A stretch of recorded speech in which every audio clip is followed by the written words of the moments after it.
Assalamualaikum warahmatullahi wabarakatuh. Bagaimana kabarnya Anda? Semoga sehat selalu. Kembali lagi di Bincang Bisnis bersama FC33 Trading. Nah, di kesempatan kita kali ini pemirsa, saya tentunya bersama owner dan juga nanti ada kuasa hukum dari FC33 Trading ingin memberikan pernyataan dan juga menjelaskan kronologi awal dan juga mungkin perkembangan kasus yang pernah dilaporkan oleh para member terkait penipuan. Saya akan berbincang bersama owner sekali lagi dan juga kuasa hukum dari PT Fortuner Cemerlang 33. Tapi sebelumnya saya akan mengajak Anda untuk menyaksikan video yang satu ini.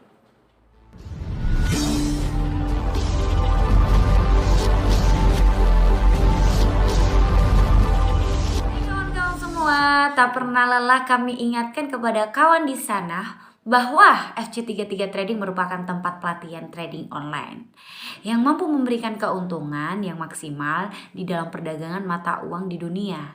Nah, dengan ratusan membernya yang sudah menikmati manfaat dari FC33 Trading, apakah Anda berikutnya? Karena saat ini adalah waktu yang tepat untuk bergabung bersama kami.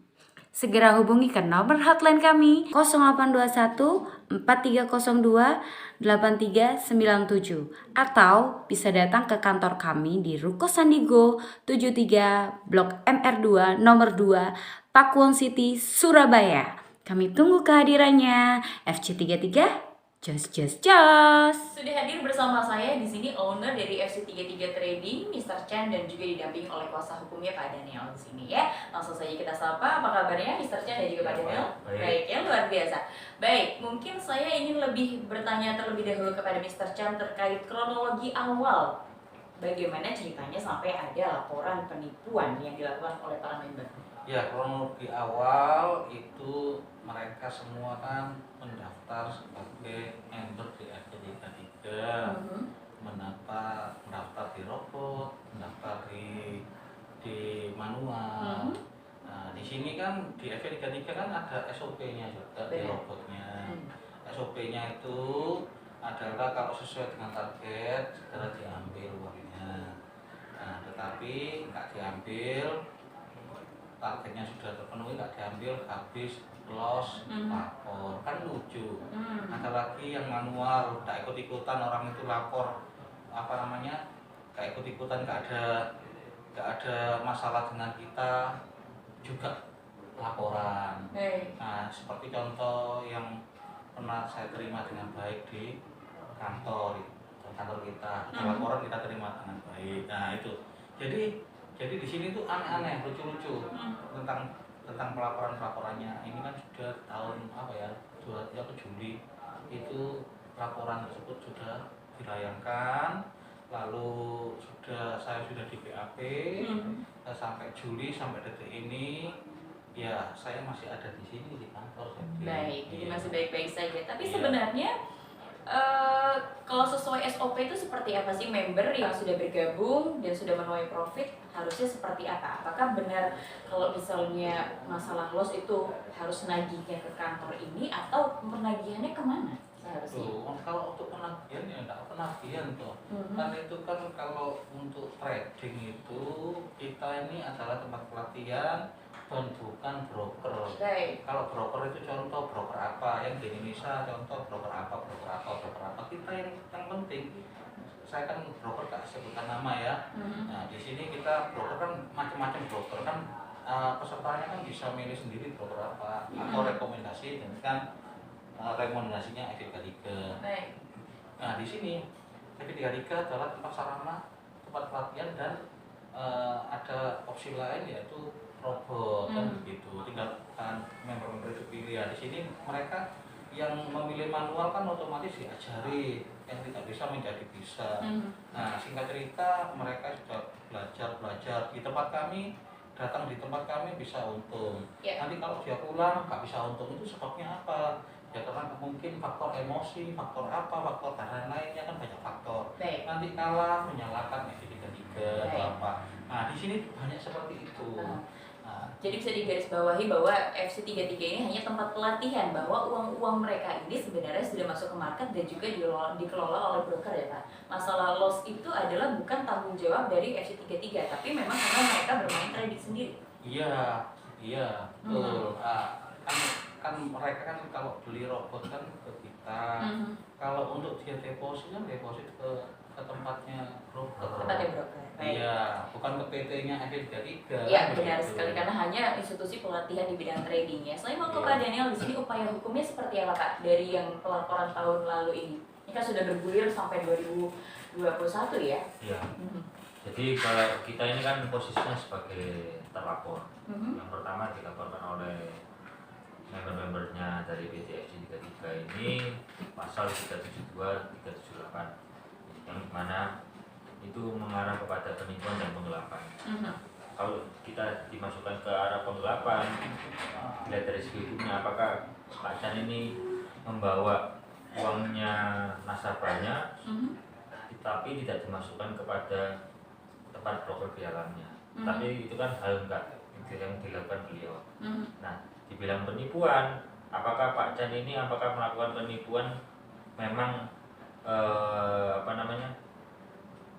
sesuai dengan persepsinya mereka, oh sengaja dibuat loss apa dan lain-lain. Tapi dari PT FG33 ini tidak pernah melakukan hal tersebut. Yang menentukan mereka loss apa tidak adalah market, bukan dari PT FG33.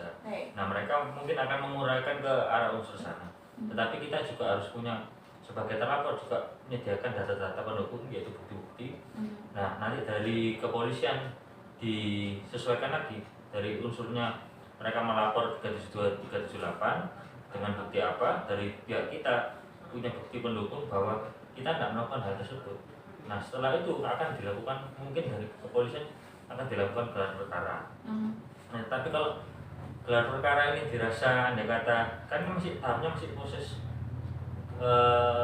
sidik ya, belum penyelidikan. Kalau penyelidikan kan sudah digelar perkara, ditetapkan tersangka, nah itu akan dilakukan penyidikan. Tetapi kan masih disidik, apakah benar Pak Chan ini melakukan hal tersebut sesuai dengan pasal ini, buktinya apa, harus ada buktinya mendukung. Nah, kalau sudah konflik baru dilakukan arah ke penyidikan. Nah, itu. Nah, tapi Pak Chan di sini tidak melakukan hal tersebut. Nah, makanya pihak kepolisian mungkin masih akan menggali lagi apakah benar atau tidak. Tetapi itu upaya hukum dari kami, mungkin kalau memangnya ditetapkan sebagai tersangka, ya kita akan fight terus sampai ke pengadilan. Kita akan membela Pak Chan. Apakah unsurnya tersebut yang dakwaannya jaksa nanti diuraikan apa dan lain-lain, ya kita akan tetap mengcounter bahwa Pak Chan tidak pernah menikmati hasil depositnya dari member-membernya tersebut. Benar. Jadi berarti perkembangan kasus hukum ini masih di tahap sidik tadi ya? Belum dalam tahapan penyelidikan? Iya. Masih dalam penyelidikan tapi belum penyidikan. Kalau penyidikan itu berarti kan sudah ditetapkan sebagai tersangka. Baik. Lalu apakah ada keterangan lebih lanjut lagi nih dari Polres? Mungkin nanti kedepannya akan ada planning untuk penyelidikan sejauh ini dari PT Fortuna Cemerlang 33, apakah sudah menerima laporan itu dari Polres?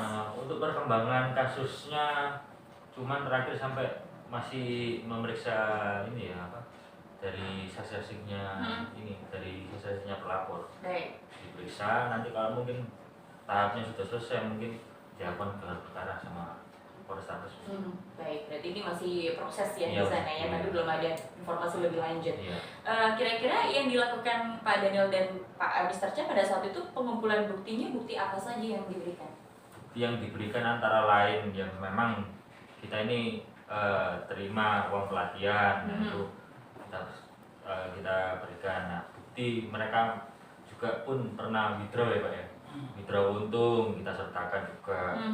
Memang mereka bukti alur transaksinya ada yang loss apa kita sertakan juga. Baik. Nah, tetapi ada satu kita yang nggak bisa sertakan, yaitu apa? Kalau mereka sudah withdraw beli sepeda motor kan nggak pernah dilaporkan ke kita semua. Kalau udah untung nggak dilaporkan, yang loss ini yang dilaporkan sampai ke Polrestabes lagi ya kan, Pak, ini yang bahaya. Baik. Nah, kira-kira nih Pak Chan, ini kan dari pemberitaan ini memang akhirnya sudah naik di media massa begitu kan, mungkin kalau mengakses internet nama FC33 termasuk yang akhirnya tercoreng gara-gara pelaporan yang belum tentu benar itu. Iya. Kalau Pak Chan kira-kira punya pernyataan yang bisa meyakinkan masyarakat ya kalau untuk bergabung di FC33 itu dikatakan aman begitu. Mungkin ini dari yang Pak Chan sudah rangkum atau buat gitu. Iya.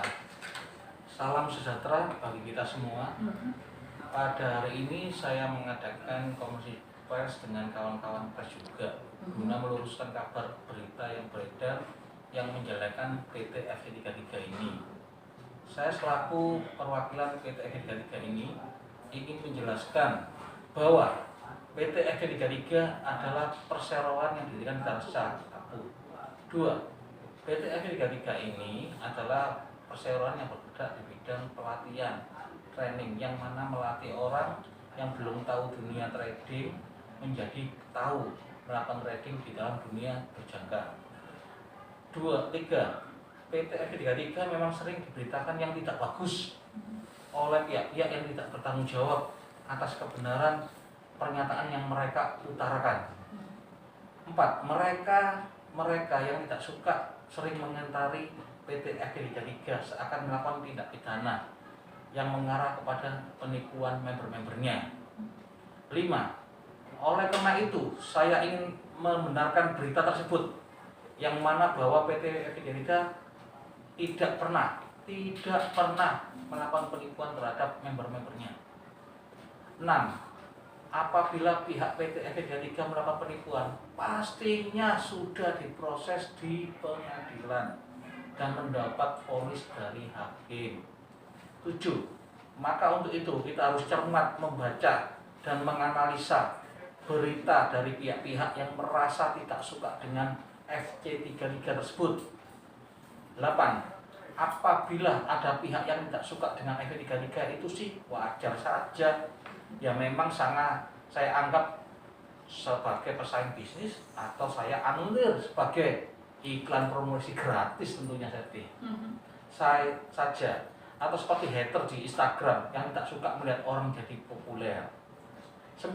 Saya menganjurkan jika mereka merasa dirugikan oleh kehadiran PT FC33, saya mempersilahkan kiranya dapat melakukan upaya hukum saja daripada mereka memberikan komentar-komentar yang tidak baik dengan PT FC33.